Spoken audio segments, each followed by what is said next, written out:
উপজাতিদের প্রধান উৎসব গড়িয়া পূজা রাজ্যের সর্বত্র যথাযোগ্য মর্যাদায় ধর্মীয় ভাব গম্ভীর পরিবেশে বাবা গড়িয়ার পুজো অনুষ্ঠিত হয়।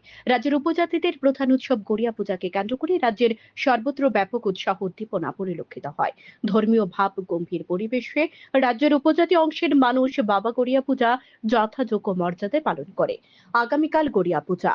এই গড়িয়া পূজাকে কেন্দ্র করে আগরতলার নাজুইর পুকুর পূজা কমিটি, প্রভাতচন্দ্র রায় পূজা কমিটি, কেবিসি পূজা কমিটি, প্রগতি প্লে সেন্টার পূজা কমিটি সহ অন্যান্য জায়গায় চলছে ব্যাপক প্রস্তুতি। গড়িয়া পূজাকে কেন্দ্র করে অভয়নগর ব্রিজের নিচে নেতাজি ক্লাবে অনুষ্ঠিত হয় বিশেষ পূজার্চনা, বসে মেলার আসর। কাঁটাখালে উন্নয়নমূলক কাজ চলায় এবছর মেলা অনেকটাই ছোট আকারে করা হবে বলে জানালেন উদ্যোক্তারা। মেলার উপলক্ষে চলছে, আর এবার আমরা মেলার সংখ্যাটা একটু কম হবে জায়গার জন্য, আর এখানে মিলিতভাবে সবাই আসে। তা আমরা অনুরোধ করছি সবাই যাতে আসে, যোগদান করুক, এটুকুই চাই।